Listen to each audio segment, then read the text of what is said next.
How can you make better ETF trades? I'm Ron DeLegge, host of the Index Investing Show, and I've got 3 great tips to share with you. Stay with me and I'll be right back in less than 30 seconds. You can toe the line when it comes to investing.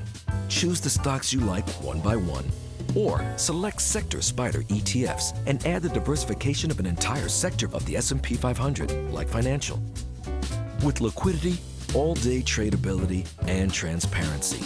Ready to add diversification to your equity investments? Before investing, consider the fund's investment objectives, risks, charges, and expenses. Go to sectorspiders.com for a prospectus containing this information. Read it carefully. Visit us at sectorspiders.com.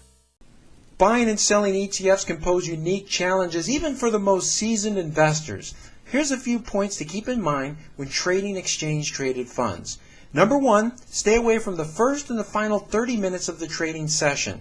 At the market open, it's common to see wider ETF bid-ask spreads. That's because not all of the holdings within the ETF may be trading at the market open.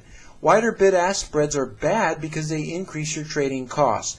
And when the market first opens, authorized participants, or APs as they're known, may have difficulty pricing ETFs during the first few minutes of the trading day, or the market may be even opening more slowly than usual. And what about at the end of the day? Well, toward the market close, APs may be reluctant to take on large positions because they want to balance their books and they want to just go home. And that can lead to larger than usual spreads on your ETF bid and offer prices. Next up, know your dividend distribution dates. While not all ETFs pay dividends, many do, and those that do have distributions that are typically paid either quarterly or semi-annually. Before buying that ETF, I repeat, before buying that ETF, you need to know its distribution date. Why? Because on an ETF's ex-dividend date, its share price will fall by the amount of the dividend distribution, and that will impact the value of the shares that you're buying or selling. Last up, coordinate the time of your ETF trades.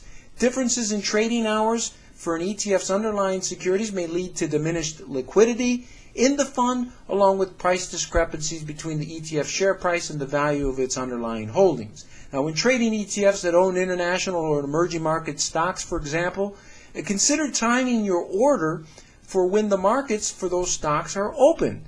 For U.S. investors, you can do this with the European and Latin American markets, but for Asian and Australian securities, their trading hours don't have any overlap with U.S. trading hours. Finally, when trading ETFs that own commodities, keep in mind that trading hours for commodities can differ greatly than that of U.S. stock exchanges. So whatever commodity ETFs that you want to buy or sell, try to do it when the commodity is open for trading. And you can check the trading hours on commodities. Check with the New York and the Chicago Mercantile Exchange. That's a good place to start.